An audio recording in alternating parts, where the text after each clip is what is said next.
Hey there, so I just got a COVID test done because I was positive, new test negative. That's not the point of the video, but basically as I'm trying to leave, my car, my family car won't start and it's dead. So but naturally, this is a very good learning opportunity and a video that I would want to remind myself and also any of my siblings out there who need some help. So we're gonna make a video out of this. Let's understand like exactly what's happening.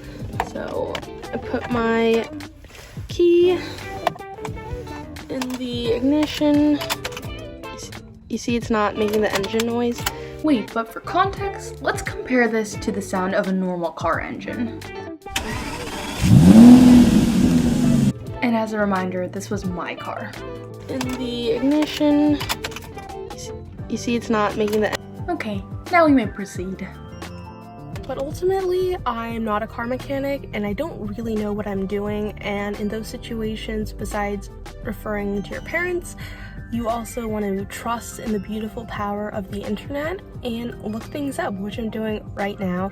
And I'm already learning that there are many reasons why your car won't start, and depending on the corresponding issue, there are different ways to solve your problem. So I'm going to go through some of those reasons that I just searched up right now. JK, here it is. Pause this video to learn the different reasons, like a dead battery, a failing alternator, lack of compression, all these very fun terms.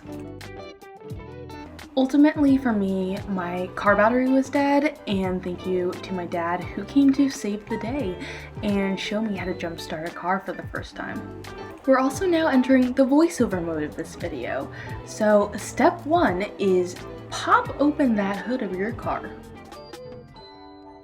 So obviously you're going to need a working car and a set of jumper cables in order to do this, but basically I'm going to put a diagram to show you how to connect and use jumper cables to demonstrate what my dad is doing and what positive charges he's connecting, and then the negative charge to the engine block. So on your dead car, you're going to connect what was the positive terminal from your boosted car to your positive, aka red terminal on your dead battery. And then for your negative cable, you're going to take that to some unpainted metal screw or knob near the battery of the dead car. And this is to ground the connection. Don't connect it to the negative of the boosted car's battery or have it touch the engine. So once the cables are connected, you want to start your boosted, aka your normal car, and let it run for a few minutes so the juice starts flowing to the dead car. You start your dead car and voila, you hear the beautiful sound of the engine running. Let that run for a few minutes, and when you're done, remove the cables in the reverse order of how you put them.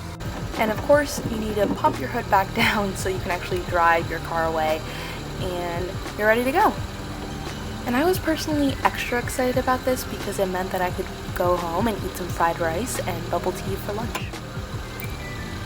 So after your cables are all off and you're driving, of course, something my dad emphasized to me was to make sure that you just keep driving and do not turn off the car again until you get home. And this makes sense. You want to make sure your once dead battery is now fully charged and fully working and has enough time to, as I said, get the juices flowing.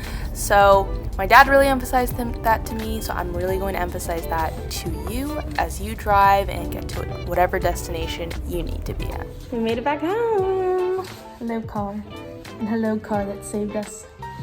And as promised, I enjoyed my fried rice and a boba for lunch afterwards. So Squirt, the next time your car is dead, it won't be dead for much longer because you have this video to refer to. XOXO, your older Asian sister, the one you didn't know you had.